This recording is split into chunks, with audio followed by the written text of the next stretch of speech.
Assalamualaikum warahmatullahi wabarakatuh. Perkenalkan kami dari kelompok 3. Di sini kami akan mempresentasikan hasil diskusi kami untuk tugas besar mata kuliah literasi teknologi. Kami dari kelas TI 4912. Perkenalkan, nama saya Raisa Najwa Afrianda dengan NIM 1020125000253. Perkenalkan, nama saya Iwan Purnawijaya dengan NIM 102012530016 dari kelas TI 4912. Nama saya Jalur Surya Putra dengan NIM 102012500324. Perkenalkan, nama saya Cornelia Pareta Sipayung dengan NIM 10201250004. Saya di sini akan mempresentasikan tugas besar literasi teknologi berjudul Peningkatan Literasi Hukum ICT bagi pelajar SMA terkait etika digital dan Undang-Undang ITE. Saya dari kelompok 3 akan menjelaskan tentang latar belakang.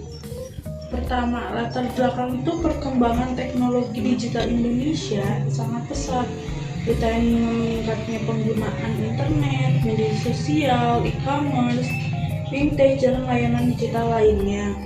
Terus data pribadi kita menjadi aset yang sangat berharga karena informasi seperti identitas, lokasi, data keuangan sering dikumpulkan dan digunakan dalam sistem digital. Banyak terjadi kebocoran, penyalahgunaan data pribadi, contohnya kasus BPJS, Tokopedia, dan platform digital lainnya. Rendahnya literasi hukum dan etika digital, khususnya di kalangan pelajar, banyak pelajar yang memahami bahwa aktivitas digital memiliki aturan dan konsekuensi hukum. UU ITE dan UU Perlindungan Data Pribadi sudah ada, tetapi pemahaman dan penerapannya masih lemah. Kegiatan peningkatan literasi hukum ICT bagi pelajar SMA bertujuan untuk meningkatkan pemahaman siswa dalam menggunakan teknologi informasi dan komunikasi secara bijak, bertanggung jawab, dan sesuai dengan hukum, khususnya terkait etika digital dan Undang-Undang ITE. Gagasannya ada peningkatan literasi hukum ICT bagi pelajar SMA melalui edukasi tentang etika digital, Undang-Undang ITE, perlindungan data pribadi. Terus ada sinergi UU ITE dan UU PDP. UU ITE mengatur aktivitas dan perilaku di ruang digital, UU PDP melindungi hak privasi dan data pribadi.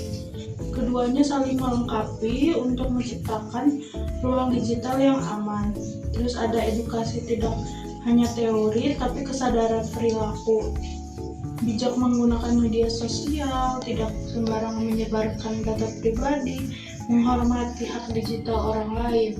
Terus bentuk kegiatannya itu seperti sosialisasi, pendampingan di sekolah SMA, terus ada materi sederhana, studi kasus, dan diskusi interaktif. Melalui kegiatan ini, pelajar dibekali pengetahuan dasar bahwa setiap aktivitas di ruang digital seperti penggunaan media sosial, penyebaran informasi, dan pengelolaan data pribadi memiliki aturan serta konsekuensi hukum.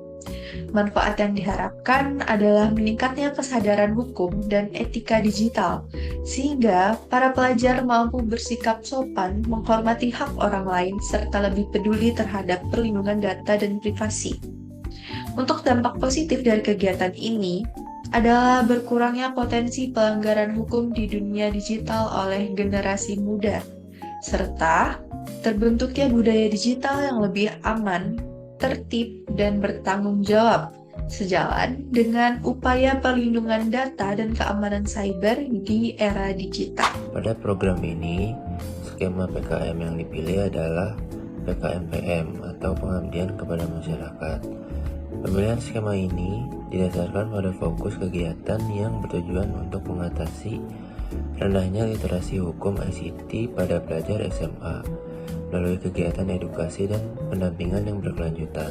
Program yang dirancang tidak hanya berupa sosialisasi singkat, tetapi dimulai dari proses identifikasi masalah, pelatihan terkait etika digital dan Undang-Undang ITE, pembiasaan perilaku digital yang bertanggung jawab, hingga evaluasi hasil kegiatan. Hal ini sejalan dengan temuan dalam artikel rujukan yang menyatakan bahwa tantangan utama dalam pemanfaatan teknologi digital bukan terletak pada kurangnya regulasi, melainkan pada lemahnya pemahaman masyarakat terhadap etika digital, perlindungan data pribadi, serta implementasi hukum yang berlaku. Oleh karena itu, skema PKMPM dinilai paling sesuai karena memberikan ruang bagi mahasiswa untuk terlibat langsung dalam membantu sekolah untuk meningkatkan literasi hukum ICT serta membangun budaya digital yang aman dan bertanggung jawab. Jadi di kesempatan kali ini saya akan membahas tentang rencana implementasi singkat. Untuk yang pertama itu ada penyelarasan aturan hukum. Jadi implementasi perlindungan data pribadi perlu diawali dengan penyelarasan antara hukum UU ITE dan hukum UU Perlindungan Data Pribadi atau PDP. Jadi UU ITE itu digunakan sebagai aturan dasar yang mengatur aktivitas di ruang digital, sedangkan UU PDP berfungsi untuk mengatur perlindungan data pribadi secara lebih rinci. Jadi penyelarasan ini sangatlah penting agar tidak terjadi tumpang tindih pada saat pelaksanaan dan agar pelaksanaan hukum menjadi lebih jelas dan lebih terarah untuk kedepannya. Untuk yang kedua, ada penguatan peran pemerintah dan pengawasan. Jadi pemerintah itu juga memiliki peran penting dalam mengawasi pelaksanaan perlindungan data pribadi. Oleh karena itu, lembaga pengawas perlu juga diperkuat baik dari sisi kewenangan maupun dari sumber daya manusianya. Selain itu, koordinasi antar instansi juga perlu ditingkatkan agar pengawasan dan penindakan terhadap pelanggaran data pribadi dapat dilakukan secara lebih efektif dan lebih konsisten untuk kedepannya. Untuk yang ketiga itu ada peningkatan keamanan sistem digital.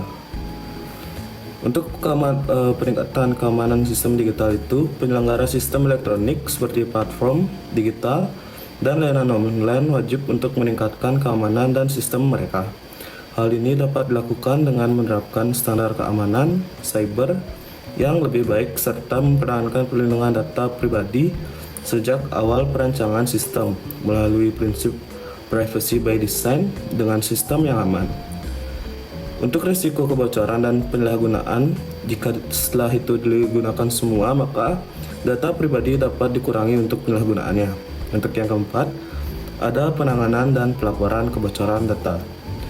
Apabila terjadi kebocoran data pribadi, penyelenggara sistem elektronik harus segera melaporkan